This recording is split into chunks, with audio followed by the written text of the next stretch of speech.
Bonjour Edwina, Bonjour comment Joël, vas-tu aujourd'hui? je vais bien et toi? Ça va, merci. Bonjour les auditrices, bonjour les auditeurs, j'espère que Bonjour. vous allez bien. Alors, le sujet du jour, c'est et si on ouvrait une boîte dans la food? Est-ce que tu es prêt? Te? Est-ce que tu es prête? Oui. Pardon. Pour ouvrir une boîte dans la food? Non mais c'est l'hypothèse du jour, parce qu'il y a beaucoup de personnes qui posent ce type de questions. Si j'ouvrais même un stand à Bokit, un stand à Jonjon, un stand de grillade, ça Ok. se fait, c'est de la Oui, street oui. food, Oui, c'est quelque chose qui est bon là.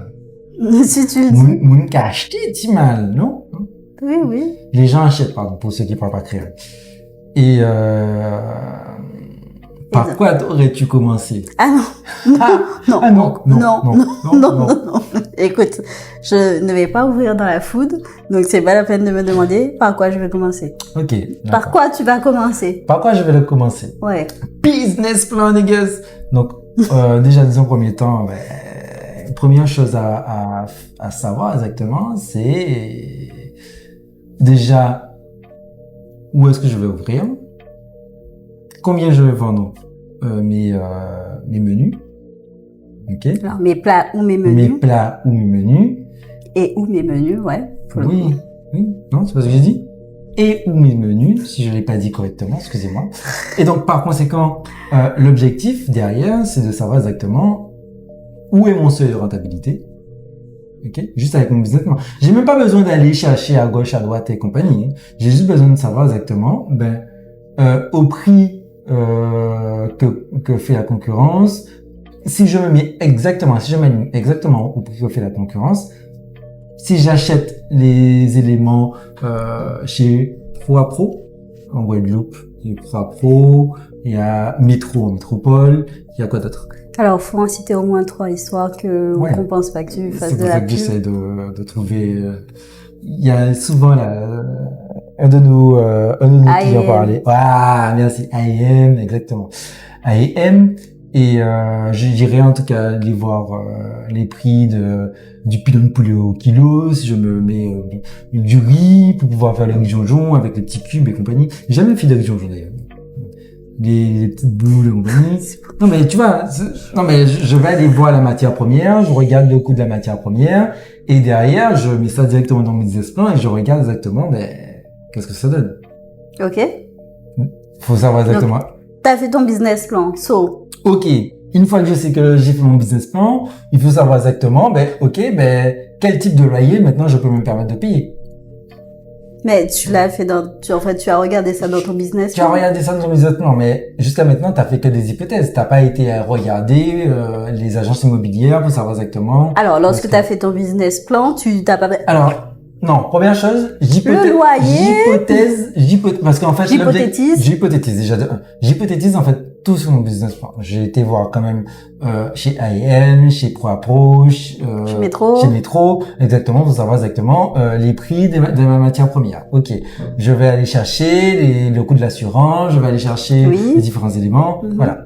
Hop. Par contre, je me suis dit bon, voilà.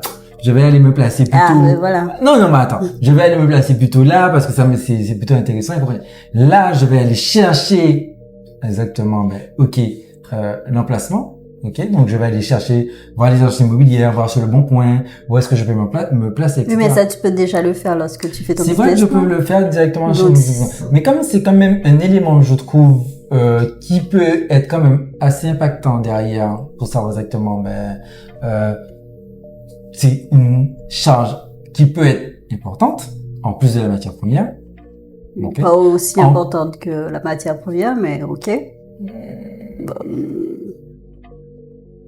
Ça dépend. Si par exemple tu es dans une fourgonnette où tu as juste à la mairie à dire que tu es à tel endroit et tu payes ta place à la mairie, c'est vrai que c'est pas normalement très excessif en fonction de là où tu bloques. Mais si au Carrefour, si tu vas à Destreland en Guadeloupe. Destreland, Carrefour Millénis, Super U, Leclerc Bousier. Voilà. Non, c'est bon? Mais c'est bon? Oui. Et donc, par conséquent, faut savoir, donc, le coût n'est pas pareil. Donc, d'où le fait de me dire directement, ben, ok, dans mon hypothèse, je me mets peut-être en mode street food ou je me mets plutôt, je veux avoir vraiment une achalandise assez intéressante. Je maîtrise totalement mon produit, mes process. Je peux sortir des plats au kilo et je sais que j'aurai des... Non, mais c'est vrai, au kilo. À la tonne, tu veux? À la tonne! Tu veux que je sorte? Mais pourquoi tu cries? C'est pas crier. C'est pas crier. Eh, Non, dites-nous mais en commentaire si vous l'avez entendu crier aussi. La réaction, en tout cas, des yeux que je voulais. Mon Dieu. Bon, alors, Ouais. faut qu'on reprenne de telle sorte à ce que ce soit sérieux, en fait. Ok. Si les gens veulent se lancer demain dans leur business de food là, de street food, il faut qu'ils puissent arriver à suivre les étapes, parce que là, t'as dit oui, business plan, Ok. louche, d'accord. patati. On va En reprendre, fait, il n'y a on pas va de louche, en reprendre. fait. Non, même pas. C'est quelque chose de sérieux, c'est quelque chose de précis, c'est quelque Non, mais chose quand tu qui est fais ça- important. quand tu Et en fais ça, fait, non, déjà, c'est dans un premier pas, temps- c'est pas sérieux ce que tu es en Oui, train de dire t'as raison, là. t'as raison, ouais. Dans un premier temps, quand tu veux, par exemple, juste savoir exactement, ok, est-ce que l'idée que j'ai, elle est bonne? Amen! Oui, mais en fait, c'est là quand je vous ai dire, demain, j'ouvre un truc de street food ou de food. Ouais. C'est là où je voulais en venir. C'est, est-ce qu'on se pose juste 30 minutes, ok? On hypothétise plusieurs éléments. Je vais ensuite, une fois que tu t'es posé 30 minutes pour pouvoir hypothétiser toutes tes affaires, maintenant il fallait vérifier tes hypothèses. Oui, il faut Ok. vérifier. Les vérifications des hypothèses, c'est les fameuses matières premières où tu vas chercher ces différents fournisseurs, c'est les fameuses charges locatives en fonction de l'emplacement que tu veux choisir, ce sont les fameuses assurances qu'il faut prendre en fonction des lieux que tu prends en fonction de ton statut, ok?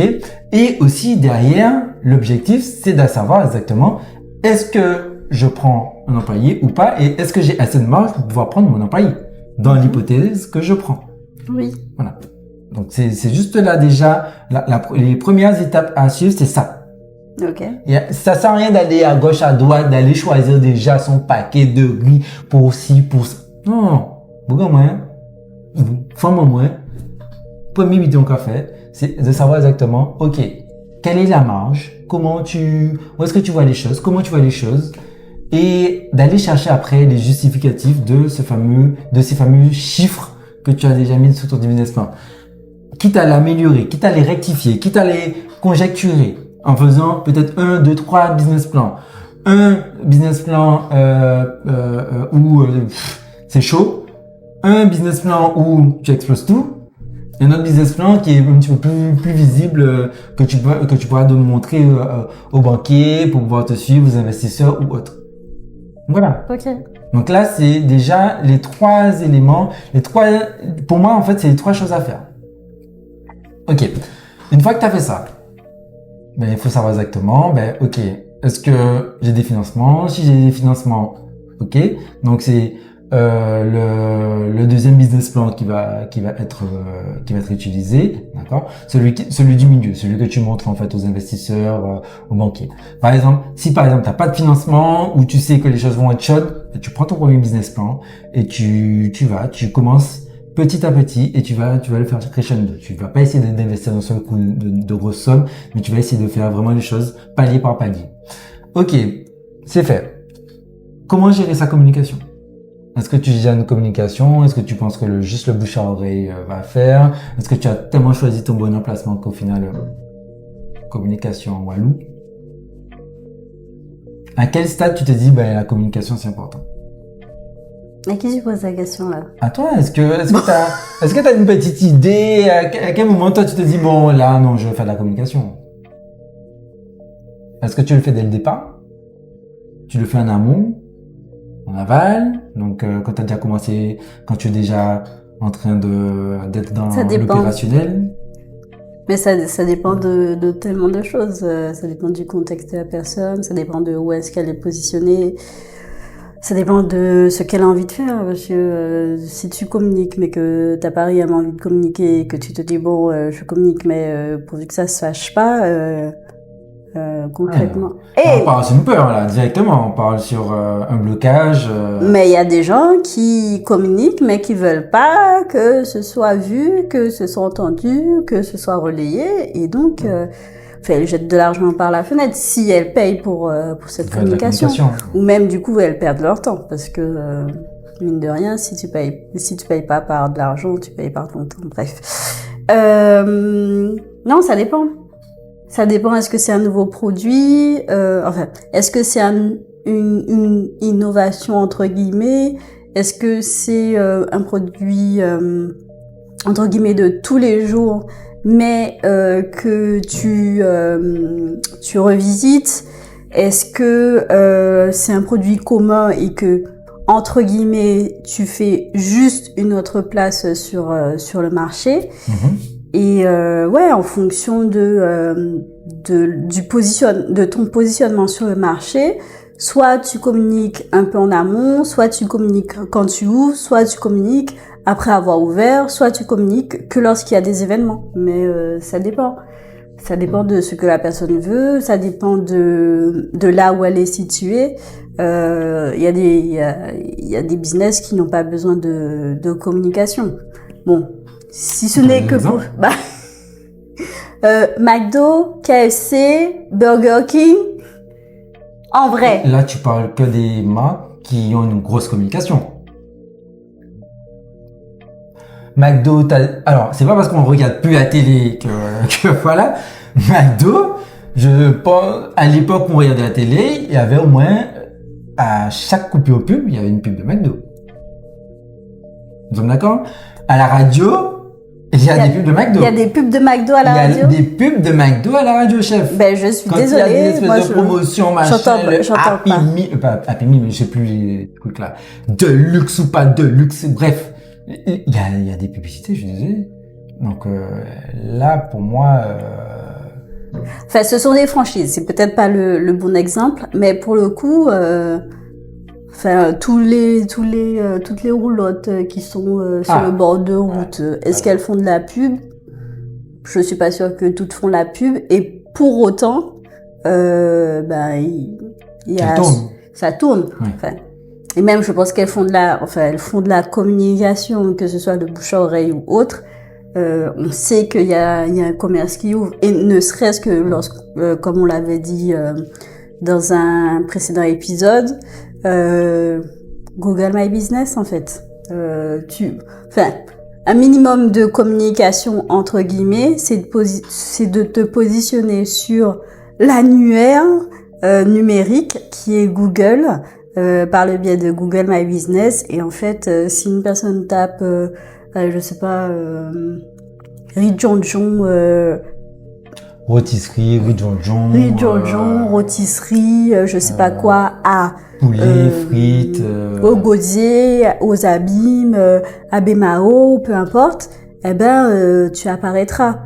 Et en fait, là, c'est une question aussi de référencement qui va faire que tu vas monter au fur et à mesure sur l'annuaire, entre guillemets. Mais oui, en fait, la communication, tu la fais quand tu veux. Il faut juste être OK avec quand est-ce que tu veux communiquer. Okay. Et l'impact que tu veux avoir dès le départ. Voilà. Et pour toi, est-ce que c'est En fait, dans un commerce de bouche, est-ce que c'est intéressant et important de communiquer? Alors, dans un commerce de bouche, est-ce que c'est intéressant et important de communiquer? Est-ce que c'est plus important que ce soit bon, ou est-ce que c'est plus important que ce soit de communiquer? Alors, je dirais que le plus important, c'est de maîtriser ses process. Que ce soit bon ou pas bon, maîtrisez vos process. Tu veux balancer Non, je regarde. Alors, je ne balance personne concrètement, mais maîtrisez vos process. Une fois que vos process sont maîtrisés, si c'est bon, ça fera sa communication tout seul. Si c'est pas bon, vous allez devoir, dans tous les cas, modifier vos recettes, modifier vos process de telle sorte à ce que les gens trouvent votre prestation de service, mine de rien, de qualité ou de bon. Mais faites au moins en sorte que vos process soient maîtrisés et que ce soit bon, quoi, quand même. Parce que sinon, ça sert à rien d'aller chez vous. Parce que, voilà, ça sert à rien. Je suis en train de réfléchir à ce que dernièrement, je suis allé quelque part et c'était pas bon. Après, je n'ai pas non plus le palais pour dire que je suis un expert gastronome ou autre. Je suis juste en train de réfléchir. Alors, je dirais pas que je suis une experte gastronomique. Mais je pense avoir un palais assez fin, donc si vous voulez me faire goûter de bonnes choses Vous donnez des adresses ou donner de bonnes adresses, n'hésitez pas à laisser des commentaires. Ce sera avec plaisir que j'irai tout tester. Bon, en tout cas, ceux qui me parlent le plus. Mais, non, concrètement, si, on a déjà goûté des trucs qui étaient pas bons. Et des trucs, des basiques qui sont pas bons ou pour le coup, et c'est pour ça que je dis que c'est important de maîtriser ces process, ou pour le coup, à un moment c'était bon, et au fur et à mesure, la qualité, elle a chuté et ouais, soit t'as la flemme et quoi, bon, tu y restes et tu y manges, et clairement, je suis pas de ce type de personne. Si c'est pas bon, moi je me casse et je reviens pas. Je vais retester peut-être une autre fois dans 6 mois, histoire de dire bon, il faut redonner la chance. Mais concrètement, le fait de perdre en qualité, le fait de que ce soit qualité gustative, que ce soit qualité de service, même temps d'attente, tout ça, les gars, maîtrisez vos process de telle sorte à ce que le maximum de choses soient maîtrisées. Là où c'est bien là où il faut avoir le contrôle. S'il y a bien un endroit où il faut pouvoir contrôler quelque chose, c'est à ce niveau-là. Autant les humains, on ne les maîtrise pas trop. Leur comportement, tout ça, hashtag ressources humaines. Mais concrètement, votre matière première, c'est quelque chose que vous pouvez maîtriser. Il y a des recettes que vous pouvez établir. Il y a des fiches pour tout, des procédures. Maîtrisez vos process de telle sorte à ce que ça ne bouge pas. Et si un jour, votre fournisseur change de produit, change de ci, change de ça, enfin dans tous les cas, goûtez ce que vous faites. Parce que si vous-même, quand vous le goûtez, vous sentez que c'est pas bon, mais que vous vous dites, allez, ça va passer. Les clients savent, en fait, on sait. Donc, produisez de la qualité, maîtrisez vos process et vous aurez plus de clients. Voilà. Non, mais concrètement, oui, c'est avant même quand tu es sûr de ce que tu fais, que ton plat est bon, que tu as un bon personnel si tu as décidé d'embaucher, que tu sais te présenter avant même de vendre quoi que ce soit, parce que en soi la bouche, le repas, t'as pas besoin de le vendre pour qu'il puisse être vendu. Donc oui, c'est quelque chose, c'est une commodité. Oui, c'est une commodité. Tout le monde mange, tout le monde mange plus ou moins tous les jours, mais tout le monde mange. Donc concrètement, si tu t'installes au bon endroit, que ton repas est bon, que tu maîtrises tes process. Que tu maîtrises tes process, que tu es donc aussi, par conséquent, rentable quand tu vends aussi un plat. Oui. Ça aussi, c'est non négligeable. Hein. Ça fait oui, mais on a fait le travail en amont dans le business plan. Si dans ton business plan, tu as déjà vu que tu n'étais pas rentable, pose-toi les bonnes questions. Mais il faut pouvoir travailler en amont. On se lance pas comme ça du jour au lendemain. J'ouvre un business de food. Mes parents ou mes amis m'ont dit que je savais bien faire à manger. Je vais m'installer là et advienne que pourra. Non, en fait. Il y a des choses qu'on peut maîtriser. Il y a des choses sur lesquelles on peut avoir une forme de contrôle, entre guillemets. Donc, faites en sorte que plus vous êtes carré dans ce que vous faites, plus si il y arrive des couacs, s'il y a des problèmes, etc., vous serez plus à l'aise de pouvoir gérer les difficultés que si déjà votre process il est éclaté. Non, mais concrètement. Parce qu'il y en a un. Voilà. C'est ça la question. Si tu n'as pas de process ou que ton process est éclaté, concrètement, quand il y aura une merde, et je le dis clairement, lorsqu'il y aura une merde qui se pointe et une autre, et une autre, et une autre, en fait, tu te retrouves en dessous d'un tas de merde. Et concrètement, personne n'aime être en dessous de la merde. Concrètement. Donc, pour ne pas te mettre dans la merde, fais en sorte, au moins, de maîtriser tes process. Voilà. Je suis Madame Process, mais concrètement, non, sérieusement, c'est important. C'est important de savoir dans quelle direction tu vas. C'est important d'avoir une vision pour ton entreprise et c'est très important d'avoir tes process établis, surtout dans le secteur de l'alimentaire. Voilà. Je suis d'accord. Je pense qu'on va s'arrêter là. Si tu veux. Bon, bah sur ce, hein. Allez, ciao. Ciao.